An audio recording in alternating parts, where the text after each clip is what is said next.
When I hear the word water, I think probably the most exciting, chemically complex, and very misunderstood resource on the planet. My interest in water is beyond just the technical aspects of what I do. Without water, civilization can't exist. There are no substitutes.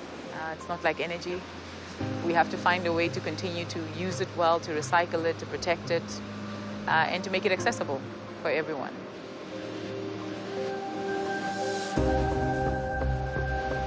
Namibia is probably one of the most beautiful countries on the African continent.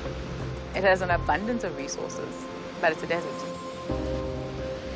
Sub-Saharan Africa is heading towards a serious crisis around water sustainability, but it does have a bunch of water in the form of the ocean.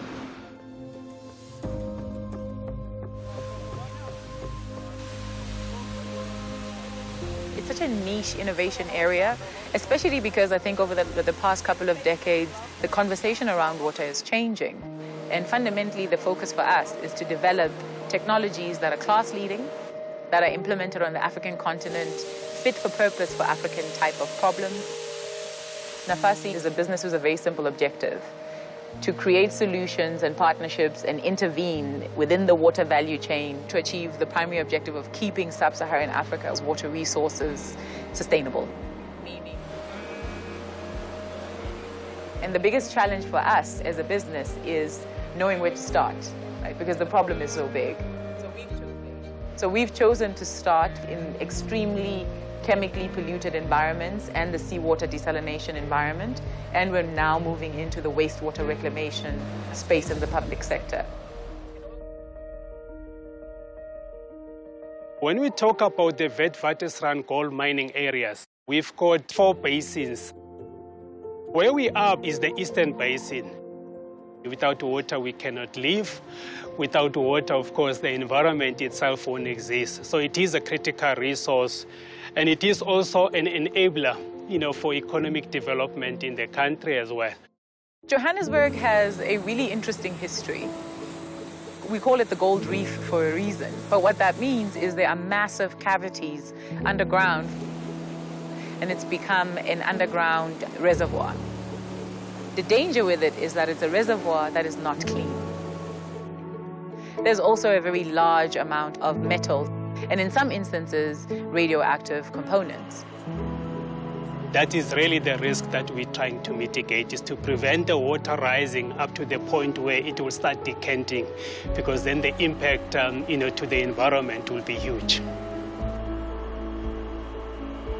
Acid mine water has to be purified or treated before it can be discharged into the natural stream.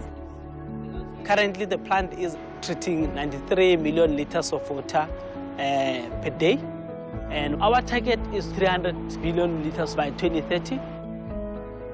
We have installed pumps into the old shaft mines, which is 3 of them, and we pump that water from underground. When I hear the word water, I basically think of life. So it's a very precious commodity and something that we have to look after. This is where we discharge the water treated from the plant. The water has been treated to an acceptable quality to be discharged into the flare. What is important is that we constantly monitor the quality of the water that we discharge.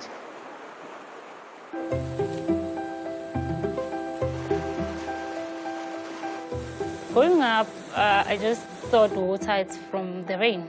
From the rain to the streams, and then we drink. After joining Nafasi Water, now I can see water as a serious resource. At the same time, it's very scarce. So if we don't treat it with high importance, we will definitely suffer from water stress.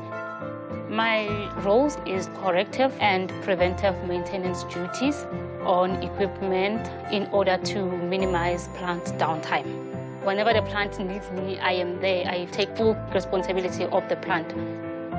When we're looking at opportunities within our business, we are finding ways to maximize the opportunity space for young women. Engineering is not always the easiest career for girls to stay in. because it requires lots of travel, you're away from home, you're working shifts. So it conflicts quite easily with the home responsibilities that young women tend to have. I first started my career in male-dominated environments. You have to work harder as a woman, and the opportunities is not as much as for males.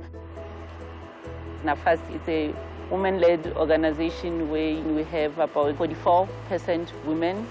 We're coming up a lot more proactively with policies and ways of operating that make it more sustainable for girls to stay within the career. Having that dominance and that equity in the inclusion of women, for me, is just the right thing to do. And that's why we have the program like our ESD programs. We don't see that as a legislation requirement, but as an imperative. I'm one of the beneficiaries of the ESD program. ESD is an enterprise supply development program that's aimed mostly on SMMEs to support them to grow their businesses. I was in corporate and then started a business in mechanical engineering. It's not easy at all to get your foot into this industry as a black female. But with NAFASI, there's been a lot of support. I'm happy to be part of NAFASI. As a small business, it's still easy for us to be adaptable, agile, and we are always willing to be part of our clients' innovation. I'm one of the oldest people in the organization, it's a young team. These are our students, Jessica and Daniel, our chemical engineering graduates. So what's the objective of the whole test? So we're testing to see what the concentrations of manganese are. Universities, so as NAPASI, we run this graduate program. And the reason we do it as an organization is to give people an opportunity to have a feel of the industry. And as we know that as a country struggling with regards to the water infrastructure, water treatment, we need to ensure that there's always engineers who can work in the sector. I'm just a girl from Soweto, a very big dreamer and a very ambitious girl. I started as a lab intern, and then I became an acting plant operator until I got this position as senior process controller. I like solving problems. That's why I got into engineering.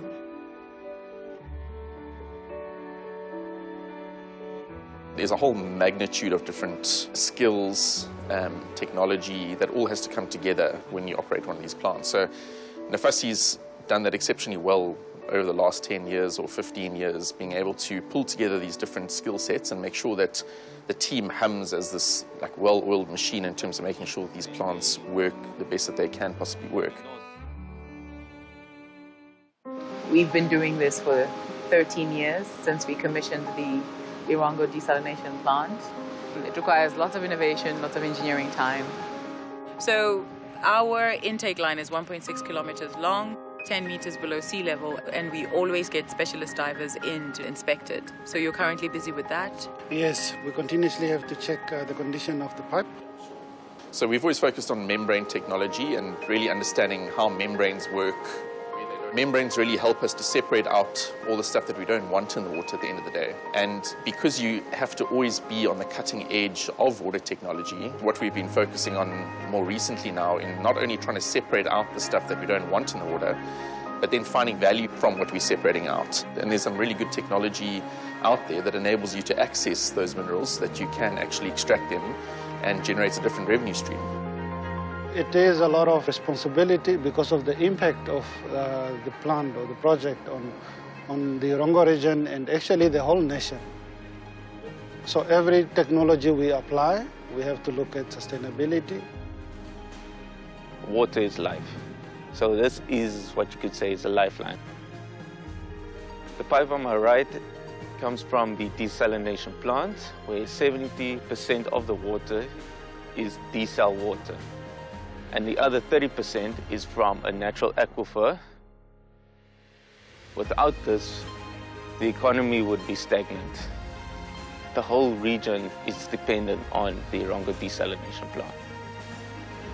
Abundance and scarcity exist in a very shared ecosystem here. The boundary is the beach. abundance of water, scarcity of water. And technology is the bridge between the two.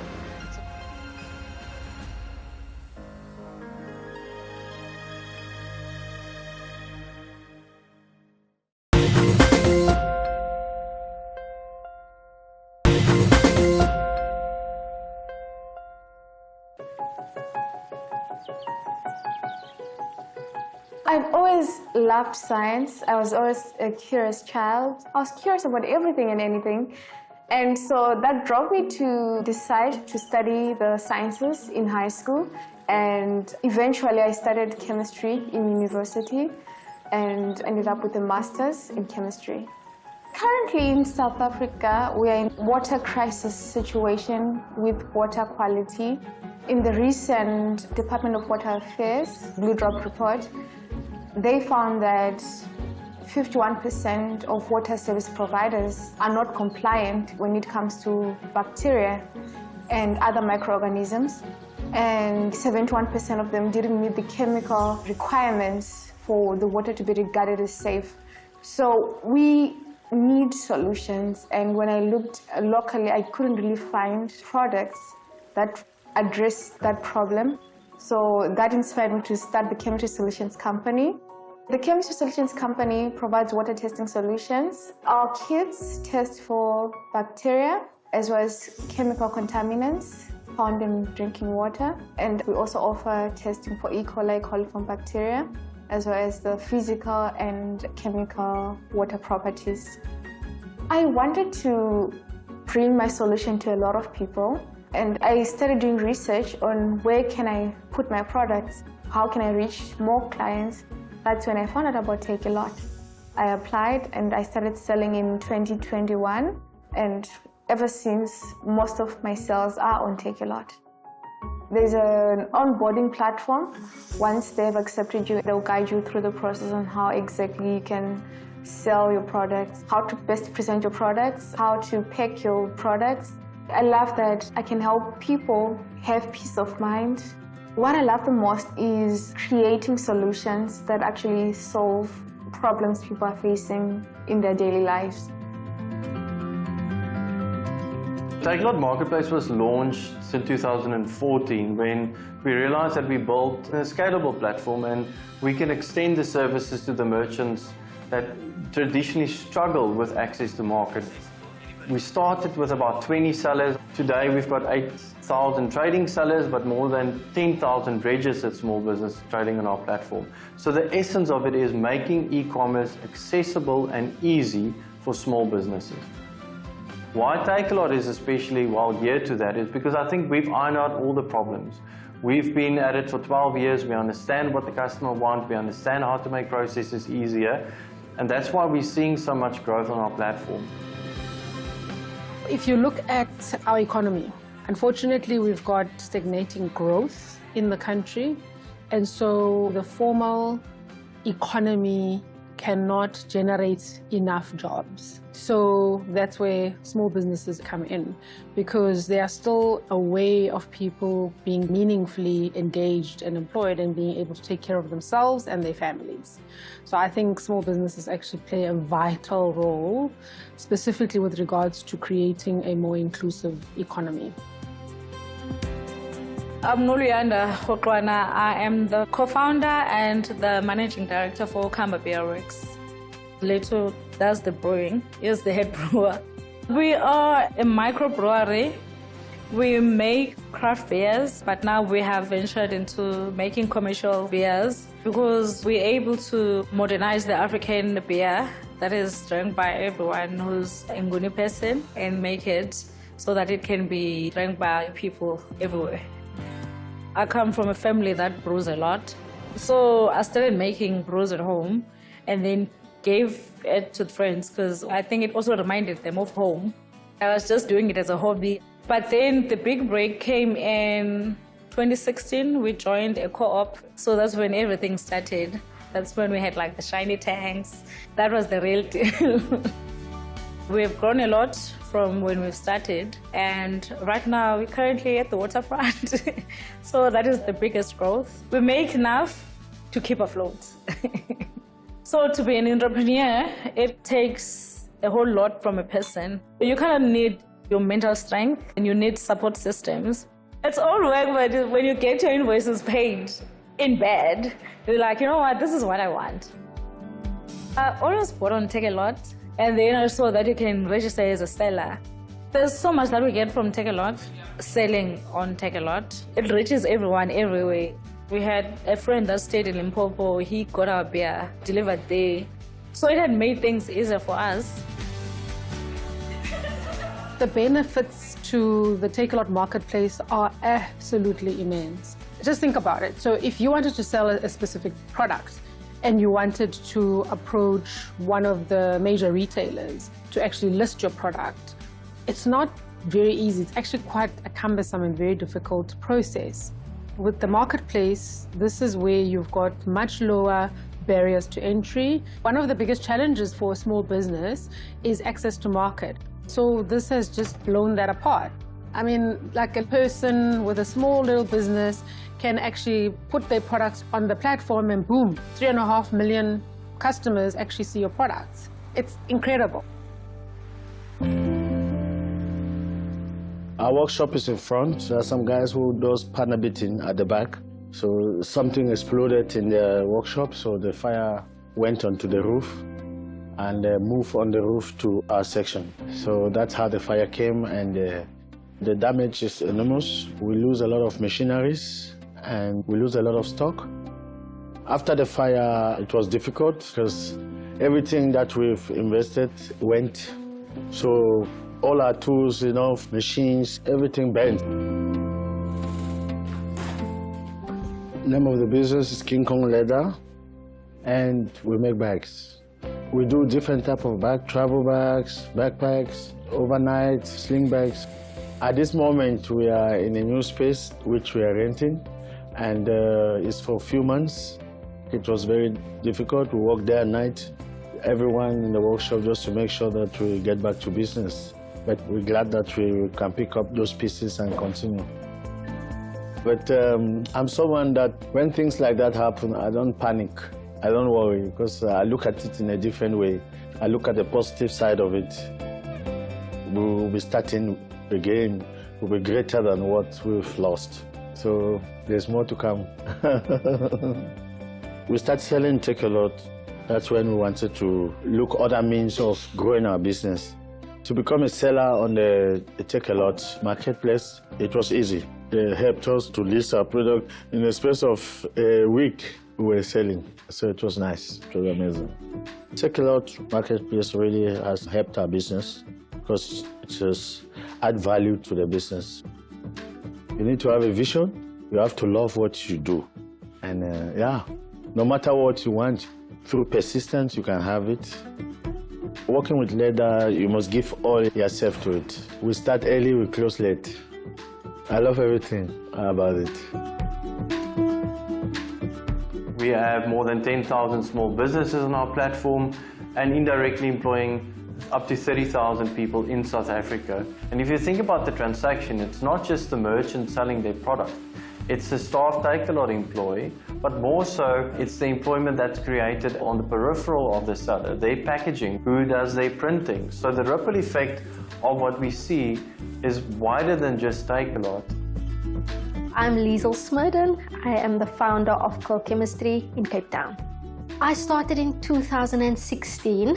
At the time, the natural curly movement was not as big as it is now. And at the time, there was not a lot of hair products on the market. So I connected with a chemical engineer and he made me my first batch of curl activating cream. Never thinking that this was going to be a business. This was just a personal order that I placed with him. And then it got so interesting. I decided, let me design a label, let me design a logo, let's see where this takes me. And the support and the feedback was completely insane. Since then, we have created styling creams, sprays, we've got shampoos, all sulfate-free, we've got scalp oils, we've got deep conditioning masks. So it's a very big range of products. We distribute to quite a few salons. They use the products in the salon for the customers, and customers can also purchase them from the salon, which is a great benefit for us. I love meeting new people, hearing their stories about how they were not confident about their curly hair, and now they've used our products and it allowed them to reach their natural hair goals, basically. Every good review is a celebration for me. It excites me. There were quite a few challenges in the beginning because I was literally nobody stepping into this retail space. People never saw the potential until Takealot came. I think Takealot definitely gave me that visibility that I needed because a lot of people are seeing it. Takealot's the bulk of our orders now. So it's been a great journey from having 3 products on the platform to having our whole range, and Takealot has really helped my business.